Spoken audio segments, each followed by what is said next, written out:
बच्चों, आज हम लोग करेंगे क्वेश्चन नंबर 63। इस क्वेश्चन में कहा गया है कि a chain of length L and mass M lie on a surface of a smooth spherical radius जिसमें R की वैल्यू L से ज़्यादा है with one end tied to the top of the sphere. Find the gravitational potential energy of the chain with reference level at the center of the sphere. तो सबसे पहले हम पहला क्वेश्चन का आंसर करते हैं जिसमें एक सर्कुलर पाथ है और इस सर्कुलर पाथ में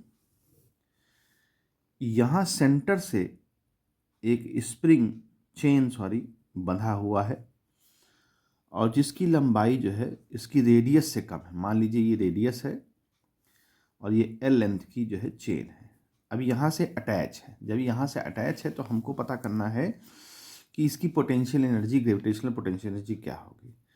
तो सबसे पहले बच्चों देखिए, ये जो चेन है ये ना चेन कई हिस्सों में है। मतलब यहाँ से यहाँ तक की लंबाई जो चेन है वो कोई पर्टिकुलर पॉइंट नहीं है। ये लंबाई इतनी ज़्यादा है कि हर पॉइंट का पोटेंशियल एनर्जी अलग अलग होगा। तो हम लोग क्या मान लें, हम लोग मान लें कि एक छोटा सा टुकड़ा मान लें चेन का या लेंथ, इसको DL, और उसकी पोटेंशियल एनर्जी निकाल लें और उसको इंटीग्रेट कर दें लिमिट लगा करके, तो इस चेन की ग्रेविटेशनल पोटेंशियल एनर्जी आ जाएगी। ठीक है, तो अब यहाँ पर हम क्या देखते हैं कि मान लीजिए ये वाला टुकड़ा जिसकी हम बात कर रहे थे, वो टुकड़ा एक एंगल सबटेंड कर रहा है d थीटा, और ये टुकड़ा पार्ट इस वर्टिकल से थीटा एंगल पर है मान लीजिए। तो अब हम क्या करेंगे, इस छोटे से टुकड़े का लेंथ जो dl है उसकी हम वेट पता कर लें, यानी मास पता कर लें। तो मास पता करने का क्या होता है, देखिए इस पूरी L लंबाई का जो चेन है उसकी मास m है। इसको यूनिटरी मेथड से करते हैं। पूरी चेन की लंबाई L है तो उसका मास m है। तो यूनिट लेंथ के लिए क्या होगा, m/l, और चूंकि हमारी लेंथ dl है तो dl के लिए क्या होगा, m/l इंटू dl, यानी ये इस छोटी सी लेंथ का मास हो गया dm। इसको हम dm से भी रिप्रेजेंट कर सकते हैं, यानी dm मास हो गया वो m/l इंटू dl हो गया। ठीक है, यहां तक सब क्लियर है। देन उसके बाद हमको चूंकि पोटेंशियल एनर्जी निकालना है तो पोटेंशियल एनर्जी के लिए मास इंटू ग्रेविटी होता है और हाइट होता है। तो इस छोटे से एलिमेंट का हाइट हम देख लें, यहां से मान लीजिए h डिस्टेंस पर है ये, लेकिन ये h डिस्टेंस हमको सीधे सीधे h के फॉर्म में नहीं मिलेगी, हमें ये पूरा डिस्टेंस निकालना पड़ेगा। अगर ये r है और ये थीटा है तो यहाँ वाला पार्ट क्या बनेगा, वो भी थीटा बनेगा। ठीक है, यहाँ थीटा है तो ये भी थीटा बनेगा, क्योंकि ये ऑल्टरनेट एंगल बन जाएगा। तो ये थीटा है तो ये भी थीटा। जब ये थीटा है तो देखिए ये ट्रायंगल देख रहे हैं आप, ये ट्रायंगल, तो ये बेस बन जाएगा। और जब बेस बन जाएगा तो हम जानते हैं बेस क्या होता है, r cos थीटा। तो ये h की वैल्यू क्या हो जाएगी, r cos थीटा। बस इतना ही काम था इसमें। अब पोटेंशियल एनर्जी इस वाले की मान ले du है, तो du इज इक्वल टू क्या हो जाएगा, स्मॉल m यानी dm और g और इंटू हाइट। हाइट कितनी हम लोगों ने निकाली, r cos थीटा, तो r cos थीटा रख दिया जाए। अभी इंटीग्रेट करना बाकी है इसमें। तो अब देखिए यहाँ से dm की जो वैल्यू है वो हो जाएगी m/l, जो हम लोगों ने पहले निकाली थी, इंटू dl और इंटू g और इंटू r cos थीटा। अब लेकिन dl भी निकालना पड़ेगा। देखिए dl कितना एंगल सब्सटेंड कर रहा है, d थीटा, तो एंगल इज इक्वल टू क्या होता है, r यानी dl by distance, radius sorry. तो dl की वैल्यू क्या हो जाएगी, r d थीटा। तो यहाँ dl की वैल्यू हम लोग क्या लिख दें, r d थीटा और into g into r cos theta. Okay, यहाँ तक क्लियर हो गया। अब हमको चूंकि ये लेंथ जो है हमारी, इसका यहाँ से यहाँ तक है लेंथ, हम इस पार्ट की नहीं निकाल रहे हैं, पूरे चेन की निकाल रहे हैं, तो लिमिट लगा देंगे। तो देखिए ये वाला हिस्सा तो पहले से यहाँ अटैच है, तो इसका एंगल इस वर्टिकल से 0 बनेगा, और इस वाले पार्ट का मान लीजिए एंगल थीटा बनता है। हालांकि थीटा यहाँ कहा गया है, थीटा का मतलब ये नहीं कि थीटा इतना ही पार्ट, यानी पूरा ये चेन थीटा एंगल सब्सटेंड कर रही है। और जब पूरा सब्सटेंड करेगी एंगल थीटा, तो इस थीटा की वैल्यू क्या होगी? तो थीटा का फार्मूला होता है ना, angle is equal to arc upon radius. तो पूरी लेंथ हमारी एल है, और अगर ये पूरा पार्ट थीटा एंगल बना रहा है, तो angle is equal to arc upon radius, तो एल बाई आर, यानी थीटा हमारा क्या हो गया? Final limit L by R. तो इस पूरे को अगर हम पोटेंशियल एनर्जी फाइंड करें, तो जीरो से लगाएंगे, स्टार्टिंग जीरो से करेंगे, और final limit L by R लगा देंगे, यानी फाइनली ये एल बाई आर पर स्थित है इसका लास्ट पॉइंट। तो बाकी जो चीज़ें हैं वो M by L R square हो जाएगा, D theta G cos, sorry G तो है ही। अच्छा, अब सब कुछ बाहर निकाल लें, जो वेरिएबल है वो अंदर रह जाएगा। तो ये बाहर आ जाएगा M by L R square G, और कॉस थीटा और डी थीटा अंदर रह गया, 0 टू एल बाई आर इसकी लिमिट लग गई। अब इस कॉस थीटा का इंटीग्रेशन होता है साइन थीटा, तो फार्मूला बन जाएगा M R square G by L, और ये हमारी लिमिट लग के साइन थीटा हो जाएगी। साइन थीटा से जैसे लिमिट लगाएंगे, तो ये साइन एल बाई आर, और माइनस साइन जीरो की वैल्यू जो है 0 होती है, तो ये वाला पार्ट हमारा आ जाएगा। बस यही पोटेंशियल एनर्जी हो जाएगी। तो ये फर्स्ट क्वेश्चन का आंसर हो गया। ये क्वेश्चन नंबर ए का आंसर है, ये एनर्जी हो गई। अब बात करते हैं बी वाले पार्ट की। तो बी वाला पार्ट हम पढ़ते हैं।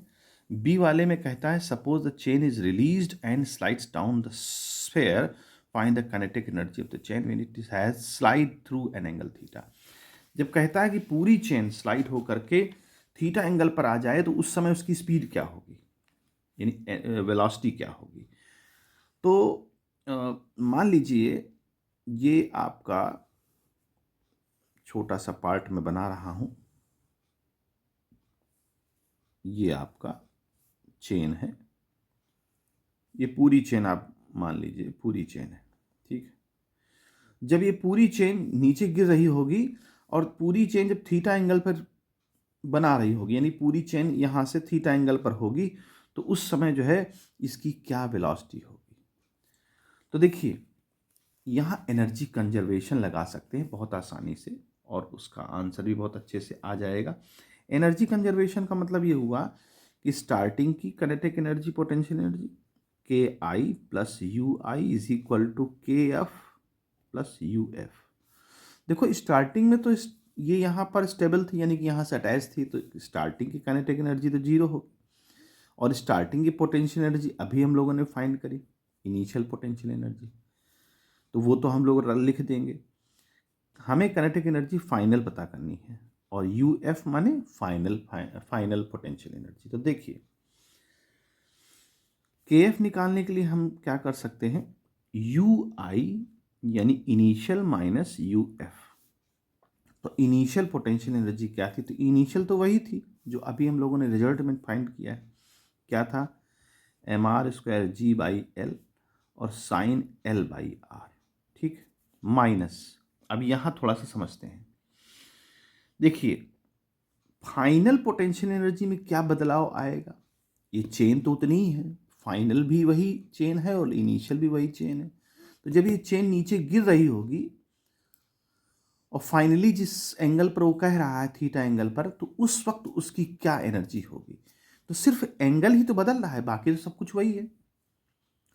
चेन की लंबाई भी वही है, चेन का मास भी वही है, सब कुछ वही है। तो बदलेगा क्या, बदलेगा उसका एंगल। तो क्यों ना हम इस वाले ऑप्शन में जो ये हमारे पास जो आ गया था पोटेंशियल एनर्जी, उसकी लिमिट भर चेंज कर दें, और लिमिट भर चेंज करके हमको यहाँ से मालूम चल जाएगा। तो अब लिमिट कैसे चेंज करेंगे, तो लिमिट चेंज करने के लिए हम क्या करेंगे, इंटीग्रेट कर देंगे, फाइनल काइनेटिक एनर्जी को इंटीग्रेट कर देंगे।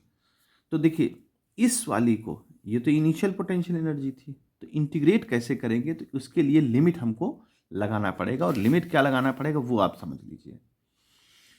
देखिए अब हमारी जो लिमिट होगी, इसको थोड़ा सा अलग से हम लोग कर लेते हैं। जो लिमिट होगी हमारी पोटेंशियल एनर्जी की, जो पोटेंशियल एनर्जी पहले तो अटैच थी, अब जब ये चेन गिर रही है, मान लीजिए ये ऐसे समझिए कि चेन यहाँ पर ये है, ये ऐसे पाथ बना लिया हमने, और जो चेन यहाँ पर मान लीजिए थीटा एंगल बनाती है, ये यहाँ से गिर के यहाँ आ गई, मान लीजिए ये थीटा एंगल गिर गई वर्टिकल से, तो थीटा एंगल तो ये बनाएगी बनाएगी, और प्लस इसका लास्ट पार्ट जो होगा फाइनल, चूंकि फाइनल लिमिट लगानी है, तो लास्ट पार्ट जो होगा वो इतना एंगल फाइंड करे बनाएगा, और इतना एंगल क्या होगा, तो ये पूरी लेंथ देखिए यहाँ तक आ गई एल, और ये वाला एंगल कितना बन जाएगा, तो एंगल बन जाएगा ये वाला एल बाई आर।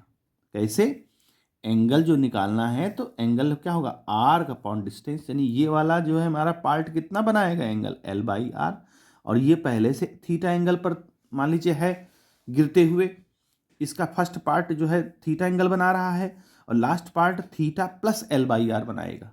ये लिमिट हमें लगानी पड़ेगी।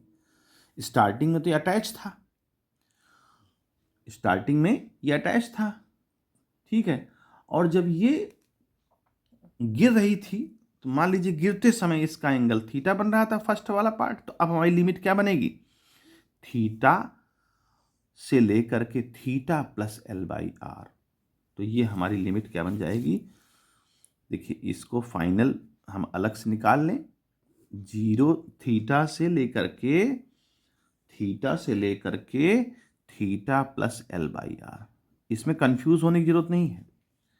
स्टार्टिंग देखिए क्या है इसकी, जब ये थीटा एंगल बना रही है तो पहला पार्ट थीटा एंगल बना रहा है चेन का फर्स्ट पार्ट, और लास्ट पार्ट कितना बनाएगा, थीटा तो बनाएगा ही बनाएगा, ये बाकी पूरी लेंथ भी तो एंगल सब्सटेंड करेगी यहाँ पर, यानी एल बाई आर सब्सटेंड करेगी, तो लास्ट पार्ट हमारा क्या होगा, theta plus L by R, तो आखिरी लिमिट हमने क्या लगा दी, theta plus L by R, और स्टार्टिंग लिमिट क्या लगा दी, थीटा, क्योंकि थीटा के लिए ही पूछ रहा था वो, जब वो थीटा एंगल पर होगा। बाकी सारा कुछ हम वैसे लिख दें, M R square G by L, क्योंकि सब कुछ वही है ना, कॉस थीटा और डी थीटा। ठीक, तो अब क्या करते हैं हम लोग, इसको इंटीग्रेट करते हैं। इंटीग्रेट करने से क्या मिलेगा हमको, M R square G by L, और थीटा से लेकर theta plus L by R, और कॉस थीटा डी थीटा। ठीक है, कॉस थीटा का जो इंटीग्रेशन होगा वो क्या आएगा, वो आएगा माइनस साइन थीटा, नहीं कॉस थीटा का इंटीग्रेशन आएगा हमारा, एक सेकेंड, कॉस थीटा का इंटीग्रेशन क्या आएगा, माइनस साइन थीटा, हाँ, तो देखिए माइनस साइन थीटा आया यहाँ से, तो इसको सॉल्व कर लेते हैं, M R square G by L और माइनस साइन थीटा आया। ठीक है, तो यहाँ पर जो कॉस थीटा का साइन थीटा होगा प्लस का, है ना, कॉस थीटा का साइन थीटा होगा प्लस का, और थीटा से theta plus L by R, तो देखो ये लिमिट लगाएंगे हम लोग, M R square G by L, ये लिमिट लगी हमारी sine theta plus L by are एक लिमिट, माइनस साइन थीटा दूसरी लिमिट। अब इस पूरी वैल्यू को हम कहाँ पुट कर दें, यहाँ पुट कर दें, तो देखिए इसको जब पुट करेंगे तो ये वाला पार्ट और ये वाला पार्ट कॉमन हो जाएगा, तो मैं इसको यहाँ काट करके पूरा लिख दे रहा हूँ, के F is equal to M R square G by L, दोनों में है ये, तो यहाँ तो साइन एल बाई आर। अब देखिए यहाँ माइनस है ना, ये माइनस है, तो जब इसमें जाएगा तो ये साइन माइनस वाला प्लस हो जाएगा, साइन थीटा, और ये वाली चीज क्या हो जाएगी माइनस में, तो sine theta plus L by R.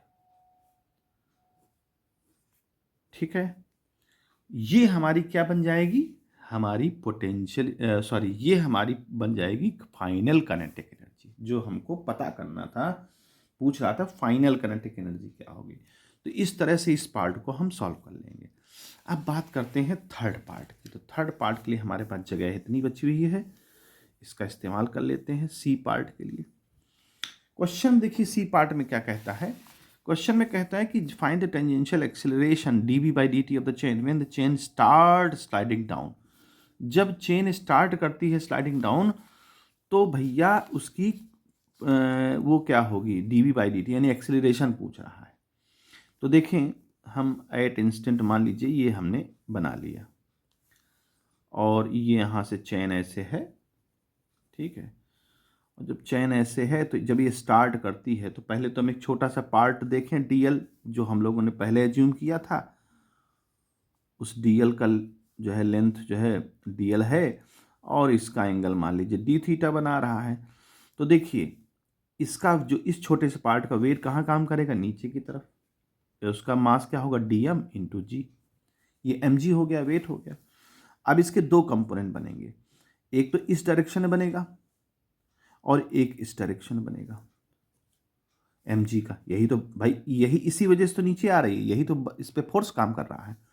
तो इसका इस तरफ जो कंपोनेंट बनेगा वो बनेगा dmg साइन थीटा। हजारों बार हम लोग कर चुके हैं। इधर कॉस बनेगा, इधर साइन बनेगा। भाई ऐसे मान लो ना, इधर मान लीजिए ये है, तो इधर बनेगा हमारा कॉस थीटा और ये बने, चूंकि एंगल के साथ है तो कॉस बनेगा और इधर बनेगा साइन थीटा। और नॉर्मल रिएक्शन फोर्स ऊपर काम करेगा तो उससे हमें मतलब है नहीं, सिर्फ यही इसको नीचे लेके आएगा, ठीक है। तो अब देखिए यही जब नीचे लेके आएगा तो यानी इतना ही फोर्स काम करेगा dv बाई dt के लिए। तो फोर्स क्या हो जाएगा, df बराबर मास dm इंटू जी और इंटू साइन थीटा, ठीक। अब देखिए dm तो हम पहले ही निकाल चुके हैं पहले ही राउंड में। वो क्या था हमारा, dm था हमारा m बाई एल और dl की जगह हम लोग लिख देंगे आर डी थीटा। तो हमारा क्या बन जाएगा, m by L R D theta और इंटू जी और इंटू साइन थीटा। लेकिन अब इस फोर्स में भी लिमिट लगेगी। देखो क्यों, क्योंकि जब ये नीचे जा रहा होगा तो इसका एंगल बदल रहा होगा। इस फोर्स का जब एंगल बदलेगा तो फोर्स की वैल्यू भी बदलेगी, क्योंकि फोर्स के साथ साइन थीटा जुड़ा हुआ है। तो लिहाजा हम क्या कह सकते हैं कि एंगल बदलने से फोर्स की वैल्यू बदलेगी। तो जो df है उसको भी हमें इंटीग्रेट करना पड़ेगा, और कहाँ से कहाँ तक, 0 से l बाई आर। मान लीजिए किसी मोमेंट पे पूरी लेंथ जो बना रही थी चेन की वो l बाई आर एंगल बना रही थी। वही simple, angle is equal to arc upon radius. Arc क्या बनाएगी, l अपॉन रेडियस, ठीक है। तो बाकी सब कुछ तो हमारा बाहर आ जाएगा, M R G by L, रह जाएगा अंदर साइन थीटा और डी थीटा।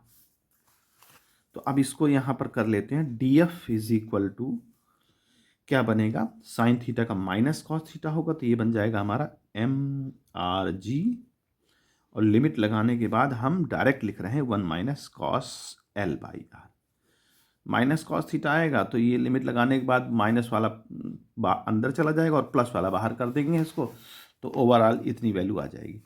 अब ये तो फोर्स है, लेकिन हमें पूछा क्या गया है, dv बाई dt, और dv बाई dt क्या होता है, एक्सीलरेशन। एक्सीलरेशन क्या होता है, फोर्स अपॉन मास, पूरी चेन का मास m है। अब यहाँ dm नहीं लेंगे, पूरी चेन का ले रहे हैं हम लोग। तो क्या हो जाएगा, df की वैल्यू कितनी निकल आएगी, mrg 1 minus cos L by R और बाई m। तो m से m गया कट, तो क्या हो जाएगा, dv बाई dt, यानी कि acceleration is equal to R G. अच्छा l यहाँ कहीं रह गया, हाँ l यहाँ रह गया, आर जी बाई एल और 1 minus cos L by R. ये पूरा आंसर लास्ट क्वेश्चन का ये बनेगा। तो इस तरह से इस क्वेश्चन को सॉल्व कर लेंगे।